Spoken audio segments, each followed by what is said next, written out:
समुद्र तट पर जाम्बवन सब बानरों को दुखित देखकर सब शास्त्रों के जानकार हनुमान से बोले, हे वीर, तुम एकांत में चुप क्यों बैठे हो? इस विषय में बोलते क्यों नहीं हो? तुम गुणों में सुग्रीव के समान, तेज में और बल में राम लक्ष्मण के तुल्य हो। जैसे पक्षियों में गरुड़, वैसे ही बानरों में तुम श्रेष्ठ हो। महाबली गरुड़ समुद्र से बड़े बड़े अजगर निकाल लाते हैं। उनके पंखों में जैसा बल है, वैसा ही बल तुम्हारी भुजाओं में है। तुम बल, बुद्धि और तेज में गरुड़ से कम नहीं हो। तुम्हारी समानता और कोई नहीं कर सकता। बताओ, इस समय उदासीन क्यों हो? हे वीर, एक प्राचीन कथा कहता हूँ, सुनो। पुंजिक का स्थला नाम की एक श्रेष्ठ अप्सरा थी। उसका दूसरा नाम अंजना था। वह कपिराज केसरी की भार्या और कुंजर की कन्या थी। सर्वांग सुंदरी अंजना तीनों लोक में विख्यात थी। पृथ्वी पर उसके समान रूपवती स्त्री और नहीं थी। वह श्राप के कारण बानरी हो गई थी, किंतु देव भाव स्वाभाविक होने से अपनी इच्छा अनुसार रूप धारण कर सकती थी। एक बार अंजना रूप यौवन संपन्ना मानवी स्त्री का रूप धारण करके वर्षा काल के मेघ के समान, पर्वत के समान शिखर पर घूमती थी। उसके अंग प्रत्यंग में विचित्र आभूषण शोभित थे। गले में माला पहने थी। उसके पीले वस्त्र का लाल अंचल बहुत शोभित होता था। विशाल नयनी अंजना को देखकर वायु धीरे धीरे उसका वस्त्र गिराने लगा। उसका भारी जघन, पतली कमर, दृढ़ और स्थूल स्तन तथा मुंह का सौंदर्य देखकर काम से मोहित होकर वायु ने उसका आलिंगन किया। पतिव्रता अंजना ने कहा, मेरा पतिव्रत कौन नष्ट कर रहा है? वायु ने उत्तर दिया, हे सुंदरी, डरो मत, मैं तुम्हारा अनिष्ट नहीं करता हूँ। तुम्हारा आलिंगन करके संकल्प मात्र से तुम्हारे गर्भ में प्रविष्ट होता हूँ। तुम्हारे गर्भ से बुद्धिमान, महापराक्रमी, महातेजस्वी पुत्र उत्पन्न होगा। वह गति और वेग में हमारे समान होगा। हे वीर, पवन की यह बात सुनकर अंजना को बड़ा हर्ष हुआ। उसी से पर्वत की गुहा में तुम्हारा जन्म हुआ। तुम उत्पन्न होते ही उदय होने हुए सूर्य को फल समझकर आकाश को कूद गए। पृथ्वी से 300 योजन ऊपर चले गए, किंतु सूर्य के प्रचंड तेज से तुमको कुछ भी दुख न हुआ। देवराज इंद्र ने तुमको बड़े वेग से आकाश में जाते देखकर बड़े क्रोध से तुम्हारे ऊपर वज्र का प्रहार किया। उस वज्र के प्रहार से तुम पर्वत के शिखर पर गिर पड़े। तुम्हारी बाईं हनु टूट गई। हे वीर, उसी समय तुम्हारा नाम हनुमान पड़ा। तुम्हारी यह दशा देखकर पवन को बड़ा क्रोध आया। तीनों लोकों में वायु का चलना बंद हो गया। सब लोग घबरा गए। देवता डरकर वायु को प्रसन्न करने लगे। ब्रह्मा ने कहा, हमारे वरदान से यह पवन कुमार अस्त्र शस्त्र से नहीं मरेगा। वज्र का प्रहार लगने पर भी तुमको जीवित देखकर देवराज इंद्र बड़े प्रसन्न हुए। उन्होंने भी तुमको वरदान दिया कि यह वायुपुत्र अपनी इच्छा से ही मरेगा। हे वीर, तुम कपिराज केसरी के क्षेत्रज और वायु के औरस पुत्र हो। तुम वायु के समान महातेजस्वी और महापराक्रमी हो। तुम्हारी गति कहीं भी नहीं रुकती। बेटा, इस समय हम लोग जीवन से निराश हो रहे हैं। तुम हम लोगों की रक्षा करो। तुम पराक्रम और बुद्धि में सुग्रीव के समान हो। हे तात, जब भगवान विष्णु ने तीनों लोक नापने के लिए अपना शरीर बढ़ाया था, तब मैंने वन पर्वत सहित तीनों लोकों की 21 बार प्रदक्षिणा की थी। जिन औषधियों से अमृत उत्पन्न हुआ है, मैं देवताओं की आज्ञा से उन औषधियों को लाया था। उनके सेवन से मेरा बल और भी बढ़ गया था, किंतु अब मैं बूढ़ा हुआ। अब वह पराक्रम नहीं है हम लोगों में कुछ। तुम ही सबसे बढ़कर गुणवान हो। तुम अपना पराक्रम प्रकट करके समुद्र को लांघो। हे बानर, तुम्हारा बल देखना चाहते हैं। हे बानर श्रेष्ठ, शीघ्र उठो और समुद्र को लांघ जाओ। तुम्हारे पराक्रम से ही हम लोगों की रक्षा हो सकती है। देखो, ये सब बानर व्याकुल हो रहे हैं। अब तुम उपेक्षा क्यों करते हो? जैसे भगवान विष्णु ने तीनों लोक नाप लिए थे, वैसे ही तुम समुद्र को लांघ जाओ। जामवन की यह बात सुनकर बानरों को प्रसन्न करते हुए पवन कुमार हनुमान ने समुद्र लांघने योग्य रूप धारण किया। महावीर हनुमान ने जब समुद्र लांघने योग्य शरीर धारण किया, तब वानर प्रसन्न होकर गरजने और उनकी स्तुति करने लगे। जैसे तीनों लोक नापने की उदत वामन का रूप देखकर सबको विस्मय हुआ था, वैसे ही हनुमान का वह रूप देखकर सब वानर विस्मित हुए। हनुमान ने पूंछ उठाकर बल और तेज बढ़ाया। वानर यह देखकर प्रसन्न और निर्भय हो गए। हनुमान पर्वत की गुहा में जमाई लेते हुए सिंह के समान देख पड़े। उनका तेज बिना धुएं की आग के समान हो गया। वे खड़े होकर वृद्ध वानरों को प्रणाम करके बोले, मैं अग्नि के मित्र महात्मा वायु का पुत्र हूँ। वे आकाश में चलते हैं, पर्वतों को उखाड़ सकते हैं। मैं उन्हीं के समान हूँ। मेरी गति कहीं नहीं रुकती। मैं कहीं विश्राम किए बिना आकाश को छूने वाला सुमेरु पर्वत का 1000 प्रदक्षिणा कर सकता हूँ। महासमुद्र की भुजाओं से मथ सकता हूँ।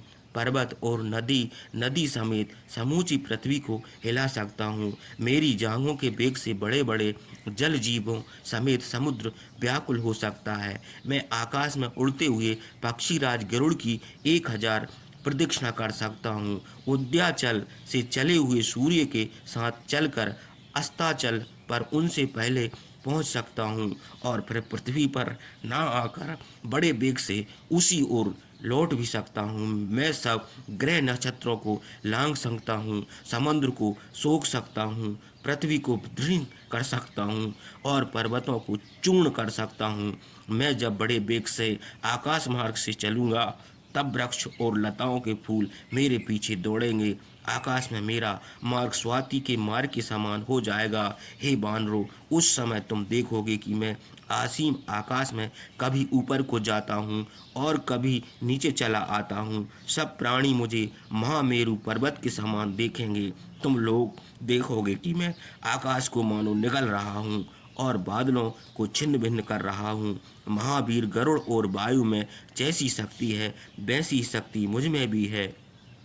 इन दोनों महावीरों के सिवा और कोई मेरे पीछे दौड़ नहीं सकता। मैं क्षण भर में किसी आधार के बिना बादलों में बिजली के समान आकाश में चलूँगा। समुद्र लांघने के समय मेरा रूप वैसा ही होगा जैसे तीनों लोकों को नापने के समय भगवान वामन का हुआ था। ए बानरों, अब प्रसन्न हो जाओ। मुझे विश्वास है कि मैं सीता को देखूंगा। 100 योजन क्या, मैं 10,000 योजन भी जा सकता हूँ। मैं वज्रधारी इंद्र और ब्रह्मा के हाथ से अपने पराक्रम से अमृत ला सकता हूँ। मेरा जी चाहता है कि लंका को यहीं उठा लाऊं। गरज कर इस प्रकार कहते हुए महावीर हनुमान को सब वानर विस्मय और हर्ष से देखने लगे। जाम्बन ने प्रसन्न होकर कहा, हे तात, तुमने हम लोगों का दुख दूर किया है। हमारे हितैषी हो। सब वानर कार्य के सिद्धि के लिए मंगलाचरण करते हैं। तुम ऋषियों की कृपा से, गुरुजनों के प्रसाद से और हम लोगों के आशीर्वाद से समुद्र को लांघो। तुम जब तक लौट कर ना आओगे, तब तक हम लोग एक पैर से यहीं खड़े रहेंगे। तुम्हारे समुद्र के लांघने पर ही हम लोग का जीवन निर्भय है। महावीर हनुमान ने कहा, हे बानरों, समीप ही यह महेंद्र पर्वत है। धातुओं से रंगे हुए इसके भारी शिखर बड़े मजबूत है। वृक्षों से शोभित यह पर्वत समुद्र लांघने के समय मेरा वेग सह सकेगा। यह कहकर पवन के समान वेगवान हनुमान उस पर्वत पर चढ़ गए। उस पर्वत पर अनेक प्रकार के पशु पक्षी रहते थे। हरी हरी घास पर मृग घूमते थे। फल फूल लताओं और झरनों से वह पर्वत शोभित था। झुंड के झुंड मतवाले हाथी, सिंह और बाघ घूमते थे। पक्षी बोलते थे। झरनों से पानी बहता था। इंद्र के समान पराक्रमी हनुमान उस पर्वत के ऊंचे शिखर पर घूमने लगे। जब उन्होंने समुद्र को लांघने के लिए अपनी भुजाओं से महेंद्र पर्वत को पकड़ा, हिलाया, तब उस पर रहने वाले सिंह आदि जीवों के चिल्लाने से ऐसा जान पड़ा कि यह पर्वत ही मतवाले हाथी की तरह चिंगारता है। उसकी शिलाएं डगमगाने लगीं, बड़े बड़े वृक्ष हिलने लगे, झरनों से पानी बहने लगा। मृग, पक्षी और हाथी डर गए। मंद्रा पिए हुए गंधर्व और विद्याधर भागने लगे। पक्षी उड़ने लगे। बड़े बड़े सांप डर के मारे बिलों में घुसने लगे। फुप करते हुए सांप बिल के बाहर सिर निकालकर पर्वत की पात का के समान देख पड़े। ऋषि लोग डर के मारे घबरा कर उस पर्वत को छोड़कर अर्थहीन पथिक के समान चलते बने। महाप्रभाव शाली मनस्वी महाबेगन महावीर हनुमान एकाग्रचित से लंका की ओर चले। महावीर हनुमान ने परिधि के समान भुजाओं से पर्वत को मजबूती से पकड़ा। दोनों पैर सिकुड़कर शरीर के सब अंग समेट लिए। गर्दन और हाथ भी सिकुड़ लिया। उनका बल वीर्य बहुत बढ़ गया। प्राणवायु रोककर आकाश को देखने लगे और कूदने के इरादे से कान पकड़ करके बानरों से बोले, देखो आज मैं रामचंद्र के धनुष से छूटे हुए बाण की तरह वायु के समान वेग से रावण से सुरक्षित लंका को जाता हूँ। यदि वहाँ सीता को ना देखूंगा तो इसी वेग से देवलोक को चला जाऊंगा। यदि देवलोक में भी सीता का पता ना चला तो राक्षस राज रावण को बांध कर ले आऊंगा अथवा समूची लंका को उखाड़ कर उठा लाऊंगा। तात्पर्य यह है कि मैं सर्वथा कृतकार्य होकर सीता को लेकर लौटूंगा। यह कहकर महावीर हनुमान गरुड़ के समान वेग से आकाश को कूद गए। वृक्ष की शाखाओं शायद बड़े वेग से उनके साथ ऊपर को उड़ गए। वृक्ष फूलों से शोभित थे, उन पर कोयल पक्षी बोलते थे। महावीर हनुमान कूदते समय उन वृक्ष को साथ लेकर निर्मल आकाश को चले गए। जैसे विदेश को जाने वाले के साथ उसके कुटुंबी कुछ दूर तक जाते हैं और जैसे सैनिक लोग राजा के पीछे चलते हैं, वैसे ही साल ताल आदि के वृक्ष 2 घड़ी तक हनुमान के पीछे चले। उस समय फूलों की कलियां और अंकुरों से घिरे हुए पर्वताकार हनुमान उसी प्रकार शोभित हुए जैसे चारों ओर उड़ते हुए जुगनुओं से पर्वत की शोभा होती है। वृक्षों के फूल गिर गए, इसलिए वे हल्के होकर समुद्र में गिर पड़े। जैसे इंद्र के डर से पर्वत समुद्र में गिरे थे, जिस प्रकार सुहृद लोग विदेश जाने वाले के साथ कुछ दूर जाकर उदास होकर बैठ जाते हैं, वैसे ही वे वृक्ष समुद्र में गिर पड़े। उस समय महासमुद्र सुगंधित विचित्र फूलों के गिरने से बिजली शोभित बादल और नक्षत्रों से युक्त आकाश के समान शोभित हुआ। आकाश में फैली हुई हनुमान की भुजाएं पर्वत पर बिल से निकले हुए चहम हुए सांपों के समान देख पड़ी। महावीर हनुमान तरंगों से युक्त महासमुद्र को और असीम आकाश को मानो पी लेने के लिए जा रहे थे। बिजली के समान चमकती हुई आंखें पर्वत के ऊपर प्रज्वलित अग्नि के समान तथा पिंगल वर्ण और गोल होने के कारण सूर्य और चंद्रमा के समान जान पड़ती थीं। उनका लाल लाल मुंह संध्या के समय सूर्य मंडल के समान शोभित हुआ।